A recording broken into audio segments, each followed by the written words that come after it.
República de Colombia, Diario Oficial, jueves 12 de febrero de 2026. Hoy nos sumergimos en el motor del Estado. Veremos cómo se planifica el futuro del campo hasta 2037 con la extensión de los programas de paz. Analizaremos una nueva y ambiciosa ley de salud pública, desglosaremos las grandes cifras de la deuda externa y una astuta estrategia financiera para proteger al país de la volatilidad del petróleo. Y finalmente, veremos las reacciones inmediatas del Estado, desde proteger la agricultura y el ganado hasta un choque de trenes entre el presidente y el Congreso por un festival. Es el acto de malabarismo del Estado. Con una mano escribe el plan para la próxima década y con la otra apaga el incendio de hoy. Bueno, arranquemos con una ley que es un verdadero transatlántico. Acaba de salir la norma que le da nueva vida a los PDET, esos programas de desarrollo con enfoque territorial, que son, pues, el corazón del acuerdo de paz. Lo que salta a la vista es la nueva fecha de vencimiento, 28 de mayo de 2037.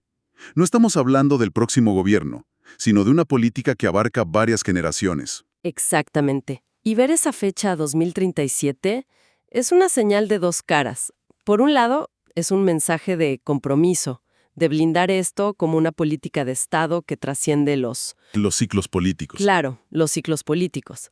Pero por otro, y hay que ser honestos, es un reconocimiento tácito de que la implementación ha sido mucho más lenta y compleja de lo que se soñó en 2017. Hay un debate sobre si esto garantiza la continuidad o si solo patea el problema hacia adelante una década más. Claro, porque la promesa inicial no era tan largo plazo.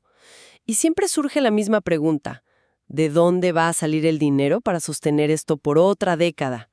El listado de fuentes de financiación es impresionante, pero también suena a la lista de deseos de siempre: presupuesto nacional, regalías, cooperación internacional, que hace pensar que esta vez sí se va a materializar todo, especialmente la parte de la financiación privada, que siempre es la más esquiva. Esa es la pregunta del millón. La ley, pues, enumera las fuentes que mencionas, que son las tradicionales. Pero aquí hay un detalle que podría ser un cambio de juego, aunque sea técnico. Se autoriza explícitamente a los municipios PDET a contratar créditos en condiciones blandas con entidades como Findeter o Finagro.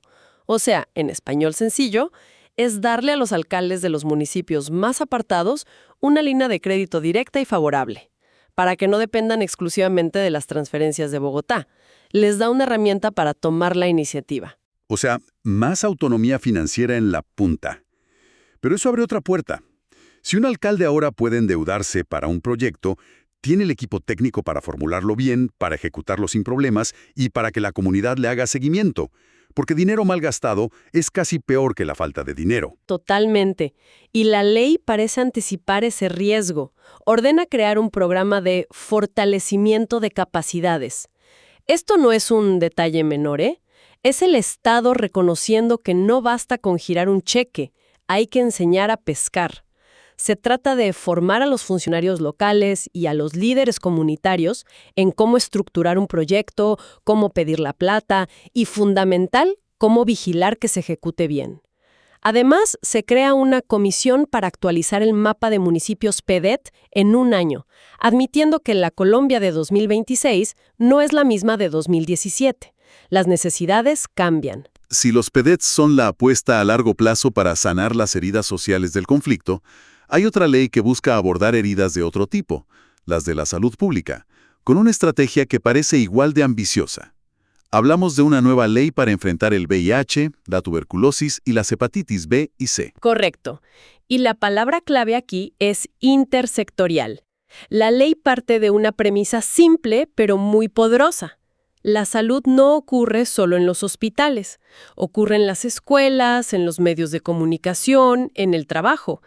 Por eso, el concepto central es la prevención combinada, que ataca el problema desde tres frentes: el biomédico, con pruebas y tratamientos; el de comportamiento, con educación; y el estructural, que es el más novedoso, digamos, porque busca cambiar las condiciones sociales que generan el riesgo.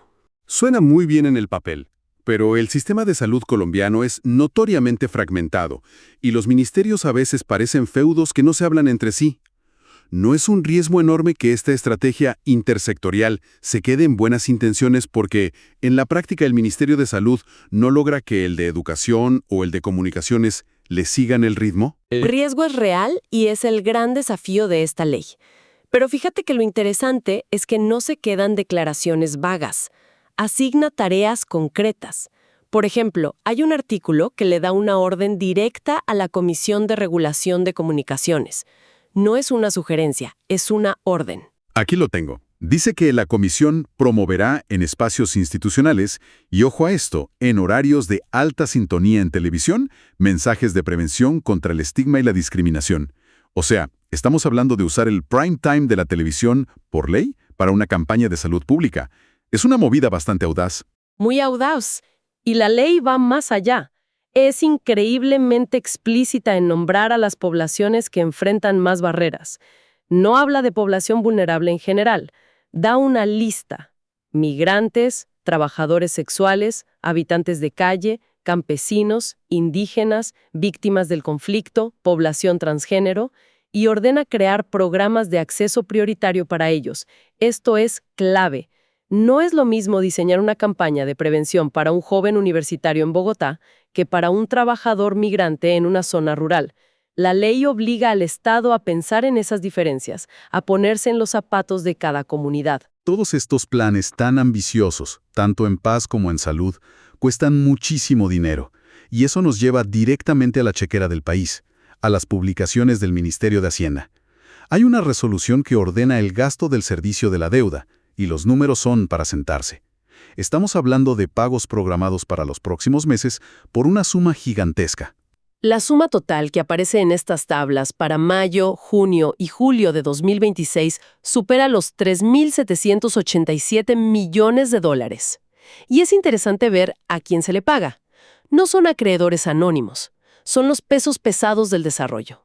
El KfW, que es el Banco de Desarrollo de Alemania, el BID, que es el gran banco para proyectos en América Latina, y el BIRF, el brazo principal del Banco Mundial para préstamos a países como Colombia. Además, claro, de los tenedores de bonos globales. Es una radiografía de los compromisos financieros del país. Pero entre estas cifras frías, hay otra resolución con un nombre súper técnico que me llamó la atención. Desarrollo e implementación de una estrategia para coberturas de los precios del petróleo. Espera, a ver si entiendo esto. El gobierno está, básicamente, haciendo una apuesta en los mercados financieros para protegerse de los vaivenes del petróleo. Es como si el país entero comprara un seguro para su billetera. Esa es la analogía perfecta. No es una apuesta especulativa. Ojo, es gestión de riesgo en su forma más pura. Es el Estado actuando como un director financiero prudente. Sabe que una parte importante de sus ingresos fiscales depende del precio del petróleo, que es increíblemente volátil. Si el precio se desploma, como ha pasado antes, se abre un hueco gigantesco en el presupuesto nacional. Estas coberturas son instrumentos financieros, opciones o futuros que funcionan como una póliza de seguro. Si el precio cae por debajo de cierto nivel, el seguro paga y compensa la pérdida de ingresos. O sea, es una forma de garantizar un piso de ingresos y evitar recortes drásticos en inversión social o pues tener que salir a endeudarse de emergencia en un mal momento. Exacto. Es una estrategia sofisticada para blindar las finanzas públicas. Cuesta dinero, como cualquier seguro, pero el costo de no tenerlo puede ser una crisis fiscal. Es el Estado planificando no para el mejor escenario, sino preparándose para el peor. Es la parte macroeconómica de ese acto de malabarismo que mencionabas al principio. Y es aquí donde vemos ese malabarismo en tiempo real, porque mientras Hacienda diseña estas estrategias financieras de miles de millones de dólares, en otras páginas del diario oficial vemos decisiones mucho más terrenales, pero igual de cruciales. Por ejemplo, el Ministerio de Agricultura declara un área de protección para la producción de alimentos, una APP, en 3 municipios del Tolima: Fresno, Herveo y Murillo. Esto conecta directamente con la seguridad alimentaria. Si los PDET son el plan a 20 años para transformar el campo, estas APAs son la acción inmediata para proteger lo que ya tenemos. En la práctica, ¿qué significa? Significa que en esa zona delimitada el uso del suelo agrícola tiene prioridad legal. ¿Prioridad sobre qué? ¿Puede un agricultor en Fresno usar esta declaración para oponerse a un proyecto minero o a la expansión urbana que amenaza su finca? Potencialmente sí, esa es la idea. Crea un escudo legal. No es una prohibición absoluta para otras actividades, pero le da al uso agrícola un estatus preferente.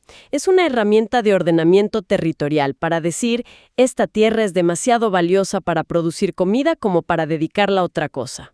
Es una tensión constante en el desarrollo rural, transformar la economía versus proteger la vocación tradicional del suelo. Y hablando de protección, hay dos resoluciones del Instituto Colombiano Agropecuario, el ICA, que parecen casi una respuesta inmune del Estado. Son de aplicación inmediata. Se suspende la importación de aves vivas y productos avícolas desde España por un brote de la enfermedad de Newcastle. Y, en otra resolución, se hace lo mismo con los bovinos y bufalinos del mismo país por un brote de dermatosis nodular contagiosa. ¿Qué tan rápido funciona este sistema? Es casi instantáneo. Y es un ejemplo perfecto de la vigilancia sanitaria en un mundo globalizado. Un veterinario en alguna parte de España detecta una enfermedad, lo reporta a las autoridades europeas y a la Organización Mundial de Sanidad Animal. Esa alerta viaja por el mundo en horas. El ICA en Colombia la recibe, evalúa el riesgo para la producción nacional, que es un sector de miles de millones de dólares, y toma la decisión: cerrar temporalmente la frontera a esos productos. Es la gestión de la crisis de hoy la que no puede esperar a un plan de largo plazo. Y para terminar, un caso que parece menor, pero que revela una tensión fundamental en la política. Se publica una objeción del presidente de la República a un proyecto de ley. El Congreso quería declarar el Festival Nacional del Caimán Cienaguero como Patrimonio Cultural de la Nación. Suena bien, ¿no? Pero el proyecto iba más allá. Ordenaba crear un museo, un plan turístico, hasta emitir estampillas postales. Y el presidente dijo no. Aquí vemos el clásico choque de trenes entre el poder ejecutivo y el legislativo. El documento de la objeción usa un lenguaje muy técnico. Habla de la competencia para determinar la estructura y funciones de entidades administrativas. En español sencillo, el presidente le está diciendo al Congreso: aprecio la idea y el festival, pero ustedes no pueden decirme cómo organizar mis ministerios ni a quién poner a cargo de qué. Crear un museo, emitir estampillas o diseñar un plan turístico es trabajo de mi gobierno, no una orden que ustedes me puedan dar por ley. Es la clásica pelea por quién tiene la última palabra en la gestión del día a día. El Congreso legisla y el Ejecutivo ejecuta. Y aquí el Congreso se metió a ejecutar. Exactamente. Es un caso de estudio sobre el equilibrio de poderes. El presidente no objeta la idea de proteger el festival, sino el método. Es una defensa de sus fueros, de su potestad para administrar el Estado. Una pequeña noticia sobre un festival cultural que en el fondo es una lección de derecho constitucional sobre la separación de poderes. Entonces, repasando el día, en un solo fajo de publicaciones oficiales, hemos visto al Estado colombiano extendiendo sus planes de paz hasta 2037, rediseñando su estrategia de salud pública para ser más inclusiva, pagando sus deudas con los grandes bancos mundiales, comprando un seguro millonario contra una caída del petróleo y, al mismo tiempo, protegiendo unas hectáreas de tierra en Tolima y cerrando la puerta a pollos enfermos de España. Cada una de esas decisiones es una pieza de un engranaje inmenso y complejo. Hemos visto cómo se legisla para el futuro a muy largo plazo y simultáneamente cómo se reacciona a la emergencia inmediata, a un brote al otro lado del océano o a la volatilidad de los mercados. Y todo esto nos deja con una reflexión para el final. En la compleja tarea de gobernar un país, ¿cuál es el verdadero examen, la prueba de fuego? ¿La calidad de tu plan a 20 años o tu capacidad para reaccionar con eficacia a la crisis inesperada que estalla mañana por la mañana?